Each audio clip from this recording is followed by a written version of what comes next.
রওজা শরীফে। এটা গেট থেকে ঢুকেই বাহিরের অংশ যা দেখতে পাচ্ছেন। তো আমি আছি মসজিদের প্রাঙ্গণে। এক পাশে আছে রওজা শরীফের বাহিরের অংশে, যার এক পাশে আছে উজুখানা ও অপর পাশে আছে ছাউনি দিয়ে ঘেরা, যেখানে সকলে বসে নামাজ পড়তে পারে। সেখানে পরিবেশন করার জন্য ছাউনিতে ঘেরা, যাতে সকল কিছু তাদের বিশ্রাম নিতে পারে।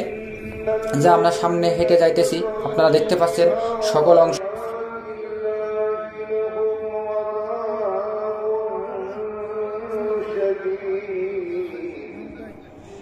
মসজিদের এক পাশে উজুখানা, তো আপনারা দেখছেন, সাথে আছে ছাউনিতে ঘেরা। তার সাথে সাথেই দেখুন সকলে নামাজের জন্য প্রস্তুত হচ্ছে যাইবে। তো এক পাশে দেখেন মসজিদের সেই সৌন্দর্য মিনার, যা আপনার আজানের বেষ্টন চারিদিকে ছড়িয়ে পড়ার জন্য সৌন্দর্য।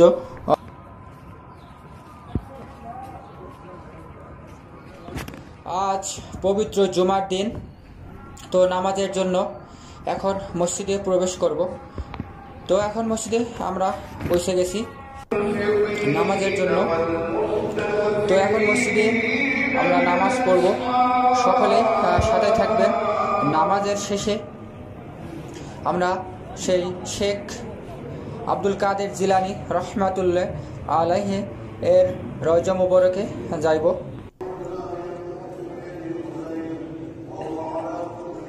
নামাজের শেষে অনেকক্ষণ ওয়েট করার পর এখন সেই বড় পীর আব্দুল কাদের জিলানী রহমাতুল্লাহ আলাইহির রওজা মুবারকে প্রবেশ করার সুযোগ পেলাম।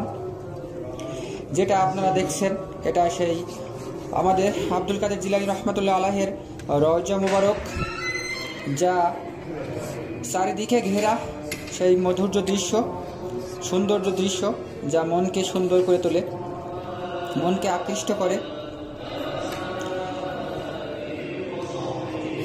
যা সম্পূর্ণ লোহার বেষ্টন দিয়ে চারিদিকে ঘেরা। তিনি শুয়ে আছেন চিরনিদ্রায়, শেখ আব্দুল কাদের জিলানী রহমাতুল্লাহ আলাইহির রওজা মুবারক। সুবহানাল্লাহ, আলহামদুলিল্লাহ। যেখানে আল্লাহ ধনীদের মুখরিত। এটা শেখ আব্দুল কাদের জিলানী রহমাতুল্লাহ আলাইহির মাজার, যা আপনারা দেখতে পাচ্ছেন সম্পূর্ণ, যেখানে তিনি শুয়ে আছেন চিরনিদ্রায়।